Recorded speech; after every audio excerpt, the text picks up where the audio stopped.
Members, call this meeting of the State Government Finance Committee back to order. We have, I see on the list, I don't see Secretary Simon yet, but we have Sam Bonowitz, B.B. Black, and Julie Struthers from the Secretary of State's office. Ms. Bonowitz is the secretary here, or going to be here quickly? I am checking with him now. He should be getting on pretty quickly here. Okay. While we're waiting for him, we have one other small piece of business that we need to do is just to make note of, we have one bill that came to us that we need to refer down to local government division. We don't need to take action on it, but House File 35 is being, by memo, being sent down to the local government division or subcommittee for their consideration. And I see Representative Quam has rejoined us. Welcome back, Representative Quam. I hope your bill went well. Thank you, Mr. Chair. And it appeared to be successful. No arrows were tossed at it, but we all know technical correction bills usually are pretty easy. Thank you.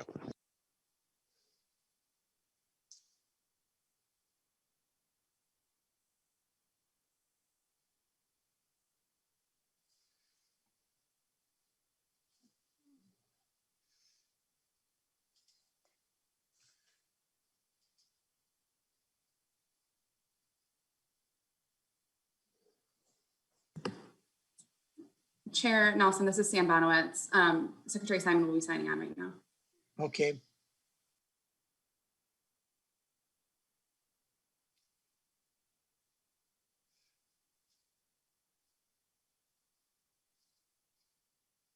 Welcome to the committee, Secretary Simon. If you want to introduce yourself for the record, whenever you're ready, go on with your presentation. You're muted, sir. Thank you, Mr. Chair and members. If I seem a little out of breath, it's because today is the first day back in school for second grade. So I just drove a second grader to school. I knew it would be a close call to get here by 9:30. I think I'm only a minute late. So thank you for your indulgence. I really appreciate it. Let me just, if I can, share. And please introduce yourself for the record. Oh, too. yes, I'm sorry, members. Okay. Mr. Chair, Steve Simon, Minnesota Secretary of State. I just sat down, so please, thanks for your indulgence here. Let me just share. Okay.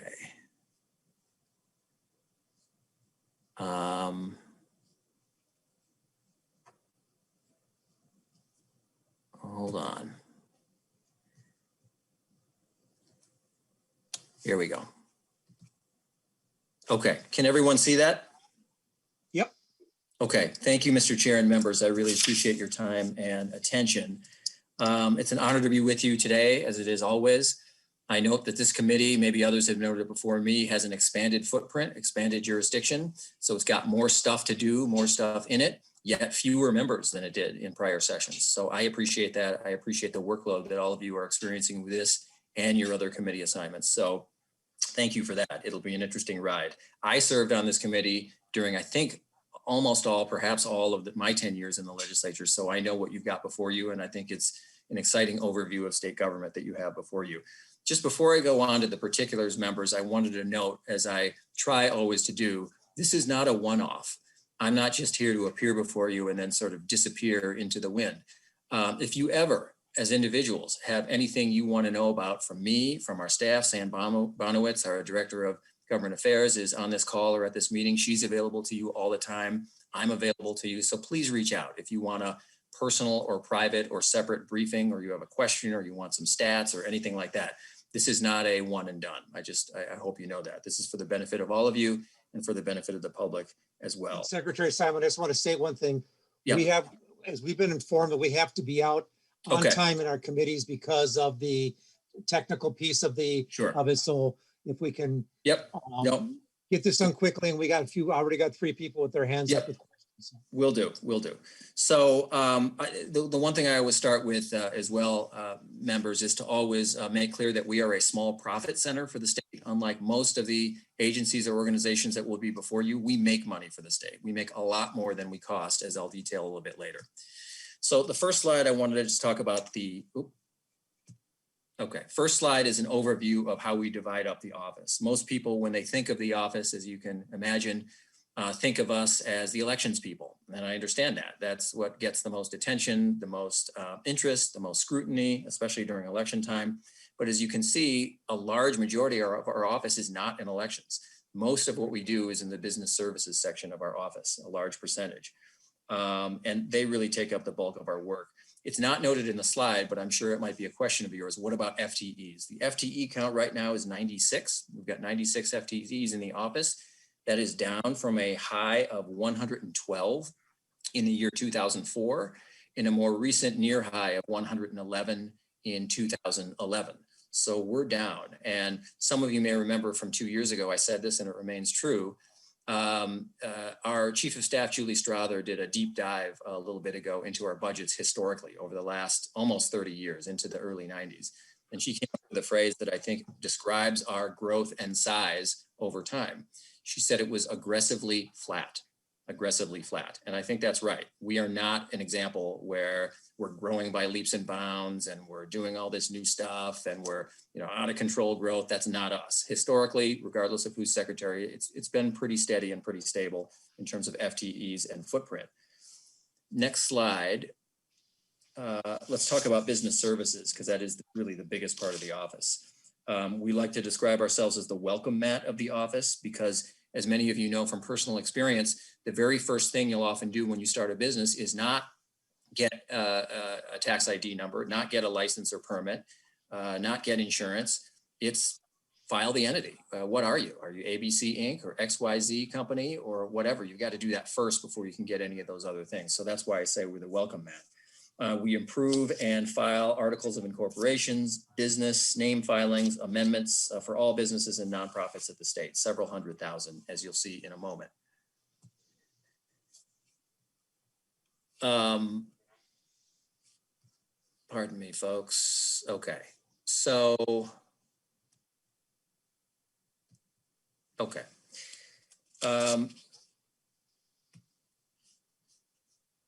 Sorry, folks, just a little technological issue here. Okay, so let's talk about the UCC division, Uniform Commercial Code, which is in place in almost every state in the country. This is really a major catalyst for economic activity in the state. The reason is, as many of you know from personal experience, this has to do with filings for all collateral pledged to secure loans, period, across the state. So this is the grease that makes the machine go. And so we handle all of that. So we also administer the CNS system, Central Notification System. Many of you who are familiar with the rural economy know that if you've been to a grain elevator, this is a key part of those transactions. So we work a lot with farm groups, ag groups, co-ops, and the like on that as well. And we also file and maintain state and federal tax liens too. So here's just an overview of the level of activity. In the numbers, you can see that in fiscal year 19, which ended this last summer, we continue to break records in our office with more and more people engaging in Minnesota's business community. So far for fiscal year 2020, filings are up. They're up in some categories substantially, and that might seem counterintuitive, and I can understand why. We're in a time of COVID with decreased economic activity, but we are seeing what we think is a repeat of the Great Recession in 2008 and 2009, where there was also a spike in business filings. Why? Because, at least it appears that way now, people get laid off from a company and they strike out on their own. They hang out their own shingle, they start that business in their home, and we think that's a lot of what's going on here. So another service that we provide that's fairly new, that provides and will continue to provide revenue for the state, we don't keep any of it, it all goes to the general fund, is something we call the Minnesota Business Snapshot. It's basically a survey, a voluntary survey designed to serve the business community. And it all started with someone who visited me before I was even sworn in, someone who many of you know is an advocate at the Capitol, or at least was then, for a veteran service organization. And he basically asked me, why is it that veteran-owned businesses or a veteran who owns a business can't check a box indicating that he or she is a veteran who owns the business and that the business is veteran owned. It was a good question. I didn't know why. I wasn't sworn in yet. Once I got in, I figured out that there really is no reason why that can't happen. And that morphed into a general survey, very small. We didn't want to survey people to death, 5 questions and 5 alone. It's totally voluntary. No one has to answer any of the questions, or they can answer some of them, about the nature of the business itself. And the 5 questions we got, we reached out to chambers all over the state, to journalists, to academics, saying, if you could ask any business 5 questions, what are they? You can read for yourself what they are. They're pretty basic. When we first started out, we asked, what kind of response rate do you think we'll get? And those, particularly at St. Cloud State, who we work with, said, well, in survey research, if you're hitting a home run if you can hit 20% response rate. Instead, our current response rate, up from last time I was before you, is 63%. So it's not scientific, it's not absolutely everyone, but a large percentage is responding to this. And you can imagine what the result is. The result is that we have a big database now that is full of really interesting and valuable information that people can purchase for almost no money. It's like $100 and you can purchase information. So if you wanted to know, or your constituents wanted to know, I want to know the names of all veteran-owned businesses in these 8 counties, you can know that. If you wanted to know, I want all the veteran-owned businesses in the financial services sector in these 3 counties, you can know that, and on and on and on, all the permutations and examples. So that's something that we're really excited about, and we hope it really continues to take off in the years to come. This next slide, I got ahead of myself, is what I was talking about. We make about $37 million per biennium, and we cost 22. So, we cost 15. So we make 22 million per biennium. That's $11 million per year, free and clear. So if you take every paperclip, every person, every cost of our office, we actually make money for the state. Next slide.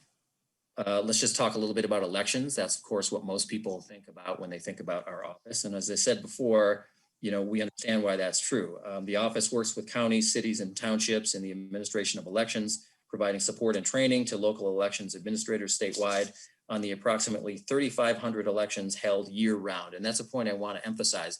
I think a lot of people think of elections as, well, every 2 years, you got an August primary and a November general election. But that's not the case. As many of you know, particularly from greater Minnesota, elections are going on all the time. There are school board elections, there are township elections in March and November, there are all sorts of special elections. So it's not just even year, couple times a year statewide election. It's pretty well constant among the counties across the state of Minnesota. So voter outreach is a big part of our work as well. So one of the things that we do is we have a disability advisory committee that works on voting issues, as well as the impact legislation may have on members of the disability community. We meet at least quarterly, sometimes more. We also encourage youth civic engagement. This is all nonpartisan. We never tell anyone, obviously, who to vote for, or a party or a cause or anything like that. It's just the nuts and bolts, the rules of the road, how to vote, how to register, etc. So we have partnerships with YMCA Youth in Government Program, with groups as varied as 4-H, other youth groups, scouts, colleges and universities, high schools, principals, etc. So we run a mock election program called the Students Vote Program in all levels of school up to grade 12. We run something called the Democracy Cup, which enlists colleges and universities, 2-year, 4-year, public, private, doesn't matter, to engage in a competition for voting around Minnesota. That's been very successful as well. And that's the kind of the work we do in that space. As you can see, we partner with all sorts of business and sports communities, whether it's the Vikings or the Saints or the Wild or the Lynx or Blue Cross and Blue Shield or Target, you name it, just getting the word out about ways to vote and the rules of the road. And we also do direct outreach to service members and their families. And we're particularly concerned, whether it's the Red Bulls or anyone else, about deployments and making sure that when people deploy or before they deploy, they have all the resources and the information they need, and their families have it as well, so that they can vote from wherever they are in the country or in the world. So here are the raw numbers from the last election. They really set a lot of records. 3rd time in a row is #1 in the country. And I'll just draw your attention to the 3rd bullet point, which is really remarkable and represents a change, I assume somewhat temporary change, We had 58% of those voting this last time that voted before the election. They voted absentee, they voted from home. So that means only 42% voted on game day in the traditional way in a polling place on the second Tuesday or on the first Tuesday after the first Monday in November. Whether it'll stay at that rate, who's to say? The rate before in 2018 was 24%. I suspect it'll go down a little bit, but people really like this way of voting. I think that's clear. And Minnesotans really embraced it this last time. And that's why I say, you know, sometimes we're all fixated with talking about election day as the day we vote. That's really not true anymore in Minnesota. And in many places, election day is the last day we vote. It's the last day of a long period of absentee voting. It's the last day, often the biggest day, but it's not the day we vote anymore. Certainly it wasn't this year where a minority of people actually did it that traditional way. Just want to touch quickly on the administration division. That's the office that administers the open appointments process for Minnesota's boards and commissions. We certify official documents, proclamations, extraditions, etc. We maintain the original chapter laws. The office and I serve on the Executive Council, the State Board of Investment, and have a non-voting seat on the board of the Minnesota Historical Society. Obviously, we work with state and federal partners as well, as you can see. This is just a glimpse at the open appointments process. It's a lesser known window into a part of state government that we're always trying to spread the word about, which is the opportunity for citizens to serve on any number of over 200, as you see there, about 226 boards and commissions. And a couple of years ago, as some of you know, we revamped the website. It was clunky, it was confusing before, and now it's not. Now it's pretty cool. Click on any board or commission, understand the terms, the expectations, whether there's per diem, whether there are vacancies, if so when, what the criteria for applying are. You can even see current members and their application materials when they applied to be on the board. So we're proud of that tool in particular. The monthly open positions notice is sent out via email on the first Monday of every month to people who subscribe to receive the notices. And we encourage legislators, if their constituents are interested, to really sign up for these boards and commissions. Again, to make a fine point of it, we don't do the appointing. We run the process, and then the governor, in almost all cases, 99% of the cases, is the governor or the executive branch that actually makes the appointment. So we don't do that, but we set up and we run the intake for all of that. And it's a great opportunity, obviously, to serve. Safe at Home. Many of you are familiar with this, some maybe not as familiar. It's a life-saving program. Safe at Home is an address anonymity or address confidentiality program that is intended for victims of stalking, domestic violence, sexual assault, or others who fear for their physical safety or the physical safety of family members, typically children. It was enacted by the legislature in 2006. It was up and running by 2007. And basically the way it works is those in the program get to keep their home address totally private and secret for all purposes, not just public, but private. So whether you're working with a retailer or a bank or a school district or for voting, that home address is kept secret and private. Instead, everyone in the program is assigned a PO box, and that PO box can be and is your legal address, including on a driver's license in Minnesota. So it's used for anything you or I would have our use our address for, and it's a protective measure so that those who fear for their safety don't have to worry about their address becoming public and those they fear finding them. So the Safe at Home program receives all participant mail, repackages it, and then forwards it to the participants on a daily basis. We work with partners in 88 social service agencies statewide, and participation, this is sort of bittersweet as you'll learn in a minute, continues to increase from less than 200 in the first year of the program to over 3,000 at the end of last year. The average annual growth rate is about 23% per year. You'll see here just a map of who we work with around the state, including 2 federally recognized Native American Indian tribes. This is just a quick glimpse about Safe at Home's growth. As you'll see, it's huge and it's bittersweet. On the one hand, it's great that people who really need this extraordinary kind of remedy and service can get this service and put them at ease and their children at ease. On the other hand, how sad is it, let's be honest, that many people and at this rate need that extraordinary service. You don't get to this place unless you're at the worst point in your life. You don't get to a place where you're keeping your address completely secret from everyone, whether it's Target, US Bank, your kid's school. You don't get there until it's so bad that others deem that you need this service. And so that's why I say it's bittersweet. Great that we can provide the service, really disturbing that many people apparently qualify and need the service. Here you can read for yourselves are some great quotes, just a few of the quotes that we regularly get about people who found it life-changing and even life-saving to be in the program. I'll pivot, Mr. Chair, quickly to our budget. We do have one extraordinary one-time request that we're making of you, of members, and that is a one-time cost for moving.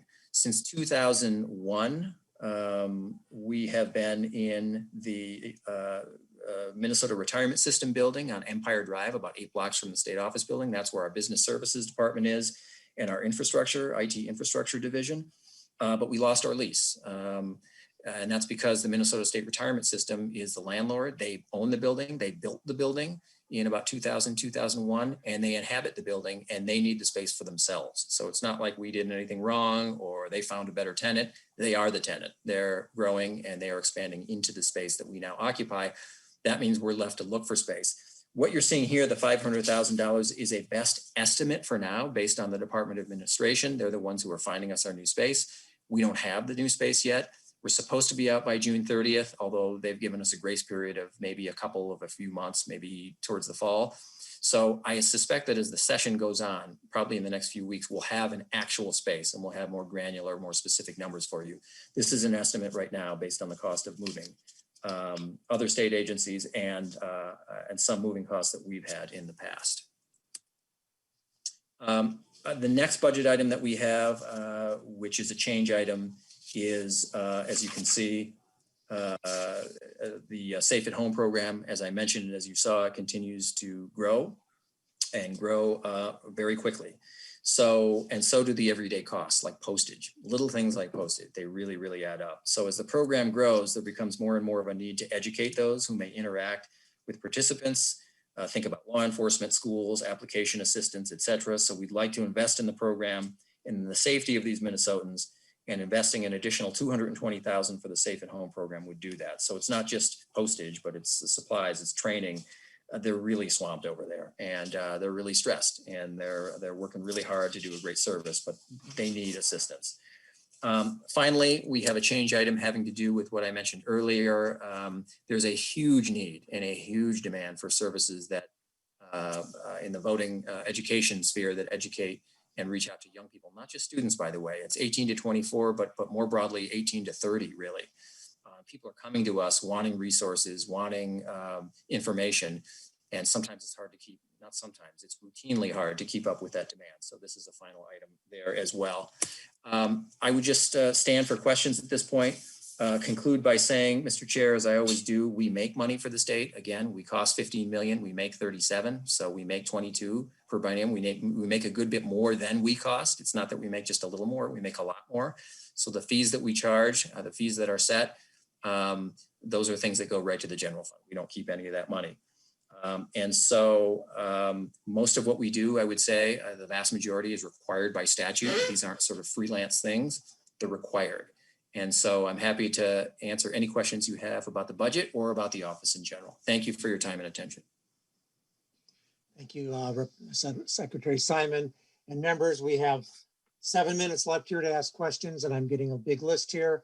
I'm going to go down. I'm going to start with Representative Nash, the lead on the committee. Representative Nash, if you can be short and sweet, and we can get more questions in that way. Happy to do so, Mr. Chair. Thank you, Mr. Chair. And Secretary Simon, I don't know, I think you dialed in after we were talking with the AG, but same question I ask everybody. We're looking at a budget crisis. You mentioned yourself that you recognize that things are going to be tight. I'll ask you this very blunt question. What are you going to do with your base budget or less? Because right now the people of Minnesota are looking at us to find ways to not increase taxes upon them. So that's the question. What are you going to do with less if you have to? Right. Well, because of the way our office is structured, thank you, Representative Nash and Mr. Chair and members.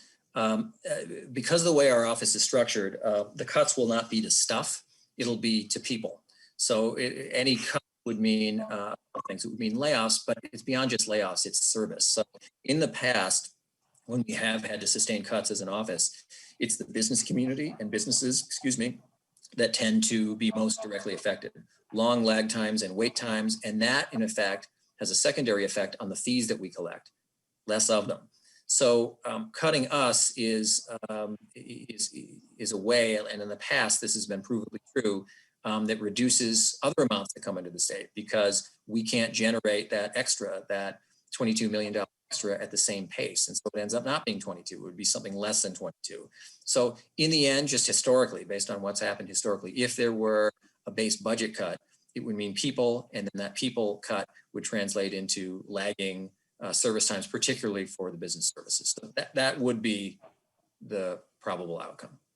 And Senator thank Nash. you, Mr. Chair. And in the interest of brevity, Mr. Secretary, if you would forward on to every member of this committee the details on your $500,000 move fee, that would be greatly appreciated. That's a lot of money, and we're just wanting to make sure that that we're doing things as inexpensively as possible, but effectively as we can. So, and you and I can talk again later offline, but would encourage you to drag out your paring knife and begin looking at ways to cut back. Next person is Representative Drazkowski. Thank you, Mr. Chair. Greetings, Secretary Simon.